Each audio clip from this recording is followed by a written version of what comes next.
Hello and welcome to CSAPIS Academy. I am Mrityunjay Sharma presenting you today's edition of our Current Affairs News and Analysis program. So, Azi Tarikhol 16th of October 2024. Let's begin with today's current news Kiki Ase Silong. Before I begin, would like to request you to join our WhatsApp group and also our Telegram group so that you get updated with all our news and analysis. Also, Brahmastra batch we have launched. So you can join this batch, which is a comprehensive prelims cum mains cum interview batch with a personalized guidance. So আজি নিউজত প্ৰথমটো হ'ল আমাৰ ইণ্ডো-US mega drone ডিল যোনটো আহিছে GS2 international ৰিলেশ্যনৰ এটা part হ'ব পাৰে তাৰপিছত ইণ্ডিয়া এলজেৰিয়া ৰিলেশ্যনছৰ ওপৰত এটা নিউজ আহিছে আমাৰ প্ৰেছিডেণ্ট গৈছে টু এলজেৰিয়া এইটোৰ ওপৰত some Assam's request for telecom and mobile manufacturing unit already world telecom ইউনিয়নৰ মিটিং চলি আছে কনফাৰেন্স চলি আছে ইণ্ডিয়াত চ' সেইটোৰ ওপৰত অলপমান ডিছকাছ কৰিম ছায়েন্স এণ্ড টেকৰ এটা পাৰ্ট হ'ব পাৰে দেন গ্ৰীণ ৱাশ্বিং গাইডলাইন গ্ৰীণ ৱাশ্বিংটো কি হয় এনভাইৰনমেণ্টৰ এটা পাৰ্ট হ'ব পাৰে সেইটো অলপমান চাম এণ্ড হেভ এ ৱাশ্ব প্ৰচেছ যোনটো সেইটোৰ ওপৰতো অলপমান আমি চাম এগ্ৰিকালচাৰৰ এটা নিউজ এটা আহিছে so' let's begin with our first news India US mega drone deal so' এতিয়া already in many parts of the world war is going on Russia Ukraine has been going on since last 2.5-3 years and Israel Palestine going on it North Korea already bombing arambho korise in the border areas with South Korea so and juntu new technique of war juntu ami dekha paisu that is from conventional war to non conventional war etia ami goi asu technological technology bahut use hoy ase especially juntu drone technology so India you nijoke যাতে আমি পিছহুঁকা দি নাথাকোঁ যাতে আমি পিছ পৰি নাযাওঁ সেইকাৰণে we are trying to not only develop our own drone but also trying to buy or get some joint venture with other countries so তাতে আমাৰ ইজৰাইলৰ লগত আমাৰ joint venture আছে plus আমি ইজৰাইলৰ পৰা কিনিছোঁ already and also now we are going to finalize a drone deal with USA so India finalized a significant military deal with the US government to procure 31 Predator high altitude drones so high altitude drones are very capable drones হয় এহেতে remote control দি বা without any human interference মানে without any human casualty they can bomb the enemy areas so হেতু এটা benefit আছে ইয়াতে বাই chance যদি কোনোবাই এই ড্ৰোন কেখনক হিট কৰিলো কমসে কম হিউম্যান লাইফ আমি কোনো এটা লস নহয় so হেতুৰ কাৰণে 31 Predator drones আমি কিনিব গৈ আছো from US at an estimated cost of about $4 billion. Fine, it's a huge amount of money that we are going to spend on drones. Strategic importance ki hai, it enhances India's military surveillance and combat capabilities, especially along China border. So India's military surveillance or combat, ami dekhisu etia LAC aru eta dynamic zone hoi uthise India China border khini. আগতেও Doklam issue এটা হৈছিলে তাৰপিছত আকৌ গালৱান ভ্যালিৰ অলপমান tussle এটা হৈছে so' China is having a aggressive policy towards India in the Indo China border LAC border তো সেইটো কাৰণে যাতে আৰু বহুতখিনি এৰিয়া এনেকুৱা আছে য'ত আমি মেন চাৰ্ভেলেঞ্চ মানুহে তাতে গৈ পেলাই ফিজিকেলি তাতে গৈ পেলাই বৰ্ডাৰিং গাৰ্ডিং কৰিব নোৱাৰে তো সেইটোৰ কাৰণে আমি যদি ড্ৰোন ইউজ কৰোঁ আমি সাৰ্ভেলেন্সৰ কাৰণেও সহজ হ'ব বাই চান্স যদি কিবা ক্যাজুয়ালিটিও যদি আমি হেতু মিনিমাইজ কৰিব পাৰিম সো সেই কাৰণে দিস আর দ্য সিগনিফিকেন্স কি হয় it boost India surveillance and strike capabilities যোনটো আমি অলপ আগতে ক'লো it strengthens India US defence cooperation already defence cooperation এটা হায়াৰ লেভেলত গৈছে ইণ্ডিয়া আৰু USৰ প্লাস হেতু এটা আমাৰ স্ট্ৰাইক ক্যাপাবিলিটিজ আৰু সাৰ্ভেলেন্স ক্যাপাবিলিটিজ দুইটাতে আমাৰ বেনিফিট এটা পাম আমি আপগ্ৰেডেশন এটা হ'ব Prelims oriented question ta ami put koribo paru like MQ-9B hunter killer drones being procured under a government to government framework are advanced models suited for modern warfare. The deal involves two types of drones, Sea Guardians and Sky Guardian. Which branch of Indian Armed Forces will use these drones will be allocated to. So you can put the correct answer, tick the correct answer and put it in the comment box. Second news to hol amar India Algeria relations. So Algeria North African country hoy adjacent to the Mediterranean Sea India আৰু African ইউনিয়নৰ লগত আমি এটা already friendship increase কৰিব try কৰি আছোঁ যেতিয়া আমাৰ ইয়াতে G20 সামিট হৈছিলে লাষ্ট ইয়াৰ তেতিয়াও আমি আফ্ৰিকান ইউনিয়নৰ এটা ৰেকগনিশ্যন দিছিলোঁ যেতিয়া ইণ্ডিয়া ৱাজ দ্য চেয়াৰমেনশ্বিপ চ' এতিয়া আমাৰ প্ৰেচিডেণ্ট দ্ৰৌপদী মুৰ্মু গৈছে এলজেৰিয়াত নিউজটো হ'ল কি emphasizes the growing importance of strengthening economic and diplomatic ties between India and Algeria. So economic আৰু diplomatic ties আমি enhance কৰিবৰ কাৰণে our president গৈছে to Algeria. The visit is part of a broader agenda to enhance cooperation with the African nations. So যোনটো অলপ আগতে ক'লো that এটা broader agenda যাতে African Unionৰ লগত all the African nationsৰ লগত যাতে আমি হেৰি কৰিব পাৰোঁ তাৰে আৰু এটা ইকনমিক যোনটো থট প্ৰচেছ ষ্ট্ৰেটেজিক এংগেল এটা আছে সেইটো হ'ল আফ্ৰিকাত ৰিচোৰ্চ বহুত আছে তো সেইখিনি আনএক্সপ্ল'ৰ্ড হৈ আছে চ' সেই ৰিচোৰ্চখিনি স্পেচিয়েলি লিথিয়ামো আমি পাইছোঁ আৰু লিথিয়াম এতিয়া আমাক লাগে ছেমি কণ্ডাক্টৰ ইণ্ডাষ্ট্ৰি আমি লগাব গৈ আছোঁ তো এই গোটেই আস্পেক্টখিনি জিঅ' পলিটিকেলি আমি আফ্ৰিকাক সেনেকৈ পেলাই চাই আছোঁ এটা হ'ল ফ্ৰেণ্ডশ্বিপ এটা গ্ৰ' হ'লে আমি ইকনমিক আস্পেক্টটো ভাল হ'ব plus Africa is in the middle of both Europe as well as USA যোনটো ৱেষ্টাৰ্ণ চ' সেইকাৰণে আমাৰ সেইটো এটা ষ্টপ অভাৰ এটা কৰিব পাৰোঁ আমি গোটেই যোনটো মেজৰ ট্ৰেড ৰুট যোনটো আছে গাল্ফ অফ ওমানৰ পৰা ৰেড চি হৈ পেলাই চিনাই পেনিনচুলা হৈ পেলাই মেডিটেৰিয়ান চিলৈকে যোনটো যায় so' through the horn of Africa so' সেইকাৰণে অলপ ইণ্ডিয়াই সেইটোত ইণ্টাৰেষ্ট শ্ব' কৰিছে President Murmu highlighted India's economic growth and invited Algerian companies to join Make in India and Make for the World initiative, emphasizing mutual trust and shared values. So, আমি Algeria not only আমাৰ কোম্পানীবিলাককো আমি তাতে invest কৰিবৰ কাৰণে হেৰি কৰিছোঁ encourage কৰিছোঁ plus আমি এলজেৰিয়ান কোম্পানীবিলাককো ইণ্ডিয়াত ইনভাইট কৰিছোঁ যাতে তেওঁলোক আহি পেলাই ইয়াতে ইনভেষ্ট কৰক চ' যাতে মিউচুৱেল ট্ৰাষ্ট আৰু এটা যাতে ভেলিউজবিলাক আমি শ্বেয়াৰ কৰিব পাৰোঁ bilateral trade stands at 1.7 billion বহুত বেছি নহয় but still বেয়াও নহয় এলজেৰিয়াৰ লগত আমাৰ 1.7 বিলিয়নৰ ট্ৰেড আছে সেইটো আৰু যাতে আমি ইনক্ৰিজ কৰিব পাৰোঁ India offers to share its expertise in technology industry and governance to help Algeria realize its full potential ইয়াৰে আৰু এটা আস্পেক্ট যোনটো আমি হাইলাইট কৰিব পাৰোঁ এনালাইজ কৰিব পাৰোঁ সেইটো হ'ল যে আমি মেক ইন ইণ্ডিয়াৰ কথা পাতি আছোঁ চ' প্ৰডাকশ্যনৰ কথা পাতি আছোঁ এতিয়া যদি আমি যিকোনো ক্ষেত্ৰতে যদি প্ৰডাকশ্যন বঢ়াই দিওঁ তাৰপিছত যদি আমি মাৰ্কেট নাথাকে সেই বস্তুখিনি বিক্ৰী কৰিবৰ কাৰণে চেল কৰিবৰ কাৰণে তেতিয়াহ'লে আমাৰ সেই প্ৰডাকশ্যনৰ লাভটো নাপাম তো সেইকাৰণে এইটো মেক ইন ইণ্ডিয়াৰ লগত কানেক্টেড কেনেকৈ হৈ আছে কাৰণ কি আফ্ৰিকা এতিয়াও আনএক্সপ্ল'ৰ্ড কণ্টিনেণ্ট বা কাণ্ট্ৰিজ মেজৰলি তাতে আছে চ' সেইকাৰণে ইণ্ডিয়ান কোম্পানীজবিলাকে এতিয়াও এক্সপ্ল'ৰ কৰা নাই আমি ইউৰোপ আৰু USA বা কেনেডা বা অষ্ট্ৰেলিয়া আমি এক্সপ্ল'ৰ কৰিছোঁ চাইনা জাপান এক্সপ্ল'ৰ কৰিছোঁ বাট আমি আফ্ৰিকান কাণ্ট্ৰিজবিলাকৰ লগত ট্ৰেড সিমান বেছি কৰা নাই চ' ভালেখিনি স্ক'প আছে চ' আমি ইফালে প্ৰডাকশ্যন যদি বঢ়াওঁ সেই প্ৰডিউচখিনি আমি তাতে চেল কৰিব পাৰিম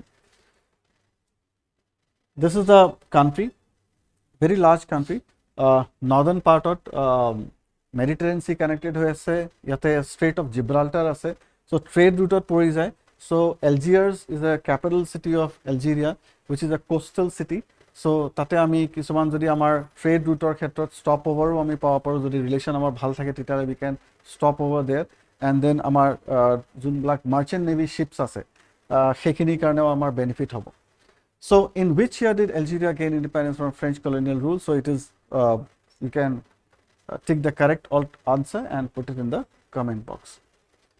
Third news to hol amar Assam's request for telecom and mobile manufacturing unit during the 8th International Telecom Union. So 8th International Telecom Union World Telecommunication Standardization Assembly New Delhi চলি আছে তাতে prime minister Narendra মোদীয়ে ইনগ্ৰেট কৰিছিলে আৰু তাতে আমাৰ chief minister Himanta Biswa শৰ্মাই গৈ পেলাই তাতে এটা প্ৰপ'জেল দিছে যে অসমত আমি টেলিকম আৰু মোবাইল মেনুফেকচাৰিং ইউনিট আমি ছেট আপ কৰিব পাৰোঁ নেকি বা পাৰিব লাগে যেতিয়া আমি semiconductor industry already set up কৰিব গৈ আছোঁ চ' সেইটো এটা ফৰৱাৰ্ড লিংক এটা অলৰেডি আহি যায় যে মোবাইল মেনুফেকচাৰিং ইউনিটো যদি আমি ইয়াতে ছেট আপ কৰোঁ তেতিয়াহ'লে আমাৰ ইয়াৰে যোনখিনি আনএমপ্লয়মেণ্ট সেইখিনি কমিব এমপ্লয়মেণ্ট জেনেৰেশ্যন হ'ব যোনটো ছেমি কণ্ডাক্টৰৰ লগতো কানেক্টেড হৈ আছে প্লাছ আমাৰ ইয়াতে যোনবিলাক টেকনিকেল এক্সপাৰ্টিজ যিখিনি আছে আমাৰ লোকেল ইঞ্জিনিয়াৰ্ছবিলাকৰ তেওঁলোকো তাতে অলপমান এবজৰ্ব হৈ যাব ত' obviously at all the levels absorption টো অলপমান বাঢ়ি যাব যদি আমি ম্যানুফ্যাকচাৰিং টো যদি মোবাইল ম্যানুফ্যাকচাৰিং যদি আমি অসমত যদি কৰিব পাৰো তো এইটো এটা ভাল নিউজ অসমৰ কাৰণে request for manufacturing unit. So Assam has proposed the establishment of a unit for manufacturing mobile and telecom accessories in Sonapur. So Sonapurote amar already Jagirodot semiconductor industry setup koribo goi asu. So yate telecom accessories u khanake jodi ami tate setup koribo paru tetia hole there will be a connecting link. Tertiary industry etao khanake grow hoi jaba pare. So this is aimed to boosting local manufacturing capabilities and economic growth in Assam's tech sector. So just we have discussed that. So local manufacturing at increase hobo, Assamor tech sector to growth hobo. Tech sector boli kole not only manufacturing sector, the human sector, human employment also is connected.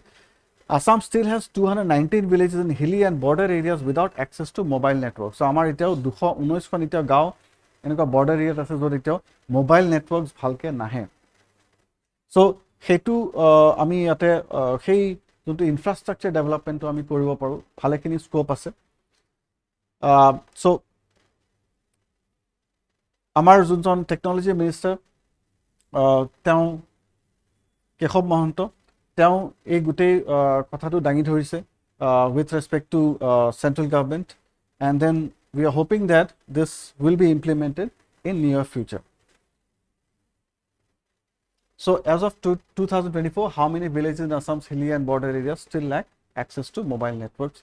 So ABCD, you can take the correct answer and put it in our comment box. Also to remind you, our VAJRA batch start koribo goisu ami at a very reasonable price of 2,100 rupees. Gute recorded videos bilak ami di asu, prelims comes mains. Also interview loke ami guidance program to yate soboke dim. So you can as soon as possible you can join our this batch, VAJRA batch. You will be benefited. Then coming to the next news, that is greenwashing guidelines. So greenwashing to ki bostu hoy notun ke dekha goise the bahut company manufacturing companies bilake ki kore teloke tate jodu raw material thake tate jonbilak inputs thake hebilak maybe pollutants hoy, may not be very good for environment, but teloke tate eneke eta packaging kore ba eneke dekhai je it is very good for environment. So janeke whitewashing boli kaw, whitewashing boli gele jontu mane bleach kori dia nisna, so janeke coral bleaching boli koy upor cover to entirely gusai die. So heneke yato janeke sorry jodu whitewashing boli gele jontu coloring kora jay heneke eta greenwashing ta mane environmental aspect to eta positively show kora jay, but actually it is not. So let's see what is in the news. To stop businesses from making exaggerated or deceptive claims. Exaggerated olapan besi bohai sorai juntu kotha koa jay, plus deceptive juntu olapan lukai pelai juntu kotha koa jay juntu hosa nohoy. So the claims about the environmental advantages of their products. So junbla claim kore environmental advantage ase boli hebilakok center ki korise, they release new recommendations. Hetu prohibit koribo karone notun recommendations aise. Greenwashing refers to companies, organizations or countries making misleading claims. So misleading claims regarding environmental efforts. So teloke environmental efforts boli juntu CSR boli corporate social responsibility hetu khetrotu jodi teloke koy je ami environmental khetrot positive steps loisu ba etue bhal koribo, but actually hetu jodi nohoy tetiala ami hetu greenwashing boli kom. It creates a false image of progress on climate change. Hetu eta false image eta create kore about progress on climate change. Correct? So definition to ami already ate likhisu, that is greenwashing refers to misleading environmental claims that conceal, exaggerate or provide vague information about products eco-friendly benefits. Vague information about eco-friendly benefits. So hyperbole, obviously it's a hyperbole juntu lagat ke besi dangor ke koa nisna hoy. So specific claims like plastic free or non-toxic need scientific evidence or certification. So jodi kiba eta product likha thake as a non-toxic, so how far it is non-toxic hetu scientifically tate evidence dibo lagibo. So what does the term greenwashing refer to? Already we have discussed, so you can take the correct answer and put it in a comment box. Next, aru eta ভাল news আহিছে, how did Haber Bosch process change the world. এতিয়া Haber Bosch process কি হয়, Fritz হেবাৰ আৰু Carl বছ এওঁলোক দুজন scientist আছিলে। তেওঁলোকে কি কৰিছিলে, যোনটো এমনিয়া, যোনটো আমি জানো যে ফাৰ্টিলাইজাৰৰ ক্ষেত্ৰত এগ্ৰিকালচাৰ ইনোভেশ্যন হয় ক'ব গ'লে, তো NPK ফাৰ্টিলাইজাৰ যোনটো ইউজ কৰোঁ আমি, নাইট্ৰজেন, পটেছিয়াম আৰু ফছফৰাছ, নাইট্ৰজেন, ফছফৰাছ আৰু potassium, that is NPK fertiliser. তো নাইট্ৰজেন লাগে, দিজ আৰ মেক্ৰ' নিউট্ৰিয়েণ্টছ বুলি কোৱা যায় মাটিৰ কাৰণে। চ' আমি যোনবিলাক ফাৰ্টিলাইজাৰ ইউজ কৰোঁ, যি কোম্পানীৰে ফাৰ্টিলাইজাৰ নহওক, তাতে মষ্টলি নাইট্ৰজেন, ফছফৰাছ আৰু পটেছিয়াম থাকে। নাইট্ৰজেনটো আমি ফ্ৰীলি যোনটো নাইট্ৰজেন বতাহত থাকে, সেইটো আমি সেনেকৈ পেলাই ইউজ কৰিব নোৱাৰোঁ। কিছুমান নাইট্ৰজেন ফিক্সিং বেক্টেৰিয়া থাকে, ৰাইজ'বিয়াম যেনেকৈ। চ' সিহঁতে এই বেক্টেৰিয়াবিলাকে সেই নাইট্ৰজেনটো তেওঁলোকে ফিক্স কৰে on the ground, on the soil, but সেইটোৰ পাৰ্চেণ্টেজটো বহুত কম। চ' সেই পাৰ্চেণ্টেজটো বনাবৰ কাৰণে এওঁলোকে কি কৰিছে, বঢ়াবৰ কাৰণে তেওঁলোকে they synthesize ammonia by at a very high pressure and high temperature. তো তেওঁলোকে ফিউজন কৰে nitrogen plus hydrogen. So' 1 atom of nitrogen, 3 atoms of hydrogen, that is ammonia, তেওঁলোকে প্ৰডিউচ কৰে। আৰু তাৰপিছত সেই এমনিয়াটো in the form of fertilizers use কৰোঁ আমি, যোন এমনিয়াম ফাৰ্টিলাইজাৰ্ছ বুলি কোৱা যায়। তাতে নাইট্ৰজেনটো সেনেকৈ পেলাই মাটিত এড হৈ যায়, আৰু সেনেকৈ পেলাই যোনটো শাক পাচলি বা যিকোনো গছ গছনি তাতে খেতিৰ কাৰণে উপযোগী হয়। চ' সেইটোৱে news. Haber Bosch method allowed industries to develop cheap synthetic fertilizers. So Haber Bosch প্ৰচেছটোৱে কি কৰিছে, synthetic fertilizer produce কৰিবৰ কাৰণে হেল্প কৰিছে, which was critical component in the 7-fold rise in world's food supply during the 20th century. So যেতিয়া আমি জানো যে অলমষ্ট লাইক ডিপ্ৰেশ্যন যেতিয়া আহিছিলে 1930s টাইমত, তাৰপিছত আকৌ 40-50 যেতিয়া মষ্ট 1950s যেতিয়া মষ্ট কাণ্ট্ৰিজ ইণ্ডিপেণ্ডেণ্ট হ'ল, এছিয়ান কাণ্ট্ৰিজ আৰু আফ্ৰিকান কাণ্ট্ৰিজবিলাক যেতিয়া ইণ্ডিপেণ্ডেণ্ট হ'ল, সেইটো টাইমত যোনটো চবতকৈ ডাঙৰ প্ৰব্লেম মষ্টলি ডেভেলপিং কাণ্ট্ৰিবিলাকে ফেচ কৰিছিলে, সেইটো হ'ল ফুড স্কেৰচিটি। চ' সেই ফুড স্কেৰচিটিটো হেৰি কৰিবৰ কাৰণে যোনটো নৰ্মেল বৰলগ আছিলে, আমাৰ MS স্বামীনাথন, তেওঁৰ মানে he was the teacher of MS Swaminathan. So' normal বৰলগে যোনটো গ্ৰীণ ৰেভলিউশ্যন আনিছিলে, চ' গ্ৰীণ ৰেভলিউশ্যনত তেওঁৰ প্ৰডাকশ্যন, তেওঁ হাইব্ৰিড ছিডছ আনিছিলে, আৰু লগতে এওঁলোক দুজনে ফ্ৰিটজ হেবাৰ আৰু কাৰ্ল বছে ফাৰ্টিলাইজাৰ ইণ্ডাষ্ট্ৰীত কাম কৰিছিলে। চ' তেওঁলোকে এই হেবাৰ বছ টেকন'লজিটো আনি পেলাই, মেথডটো আনি পেলাই কেনেকৈ আমি ফাৰ্টিলাইজাৰ ইণ্ডাষ্ট্ৰীলি প্ৰডিউচ কৰিব পাৰোঁ সেইটো। So' it's a combination of both hybrid seeds as well as fertilizers which made green revolution to thrive throughout the world, especially in the developing world. আৰু সেই ফুড স্কেৰচিটিটো সেনেকৈ পেলাই আমি ফুড ডেফিচিটৰ পৰা ফুড চাৰপ্লাছলৈকে, even India also' came out from food deficit to food surplus country. But environmentalists have said the utility of fertilizers can't be taken for granted. Obviously, আমি জানো যে এক্সেছ ইউজ অফ ফাৰ্টিলাইজাৰে কি কৰে, মাটিটো বেয়া কৰি পেলাই আৰু ৰেজিষ্টেঞ্চটো কমাই দিয়ে। ইভেন আমি এতিয়া যোনটো দেখি আছোঁ চাহপাতৰ যোনটো চাহ বাগিচাবিলাকৰ আমাৰ চাহপাতৰ ডিমাণ্ডটো কমি গৈছে। কিহৰ কাৰণে? কাৰণ কিয় জাপানে ফৰ এক্সাম্পল চাহপাত, অসমৰ চাহপাত কিনা অলপমান কমাই দিছে, কাৰণ কিয় আমি ফাৰ্টিলাইজাৰ বহুতখিনি ইউজ কৰোঁ, আৰু সেইটো ইভেন কোৱালিটিটো অলপমান ডিটৰিয়েট কৰে, আমাৰ চইল কোৱালিটি ডিটৰিয়েট কৰে, প্লাছ যোনটো প্ৰডাক্ট, যোনটো পাতৰ যোনটো কোৱালিটি সেইটো ডিটৰিয়েট কৰে। আৰু ফাৰ্টিলাইজাৰ কম্পনেণ্ট যোনখিনি প্লাছ ইনছেক্টিচাইড বা পেষ্টিচাইডৰ কম্পনেণ্টটো বাঢ়ি যায়, তো সেইটো কোৱালিটি অলপমান ডিটৰিয়েট কৰি যায়, হেল্থ হেজাৰ্ড থাকে। সেইকাৰণে ডেভেলপ ৱৰ্ল্ডে সিমানখিনি ভাল নাপায় যদি চিন্থেটিক ফাৰ্টিলাইজাৰ যদি ইউজ কৰা যায়। চ' সেইটো এটা এনভাইৰনমেণ্টেল হেজাৰ্ড এটা আছে। Early 20th century, Fritz Haber and Carl Bosch to develop কৰিছিলে industrial synthesis of ammonia from nitrogen and hydrogen. Impact to কি আছিলে, enable mass production of nitrogen based fertilizer, boosting global agriculture and food production. So main concept to hold that mass production of nitrogen based fertilizers যোনটোৱে কি কৰিলে, যোনটোৱে global যোনটো agricultural production সেইটো Boost কৰিলে, সেই food প্ৰডাকশ্যনটো বঢ়াই দিলে। তো সেইটো টাইমত সেইটোৱে দৰকাৰ আছিলে। So' they serve that purpose. So' limited nitrogen supply through lightning and nitrogen fixing bacteria. So' as I said, nitrogen fixing বেক্টেৰিয়াৰ পৰা লিমিটেড প্ৰডাকশ্যন হয়। আৰু এটা যোনটো ইয়াতে আমি হাইলাইট কৰিব লাগিব, ডেট এনভাইৰমেণ্টেল কনচাৰ্ণছত mostly environmentalist বিলাকে কি কয় যে excess nitrogen leads to soil degradation, যেটো আমি অলৰেডি ক'লো, soil degradation plus water pollution, eutrophication বুলি কোৱা যায়। eutrophication মানে কি, গ্ৰীণ প্লান্টছৰ কাৰণে nitrogen is very very essential, but excess যেতিয়া নাইট্ৰজেন থাকে ৱাটাৰ বডিত থাকে বা চইলত যদি থাকে, এক্সেছ আনৱান্টেড গ্ৰোথ কিছুমান হৈ যাব পাৰে, যোনটো উইডছ বুলি আমি কওঁ। যেনেকৈ পাৰ্থেনিয়াম বুলি কওঁ, যোনটো গুটি গুটি থকা পাৰ্থেনিয়াম, যোনটো সেইটো এটা উইড হয়।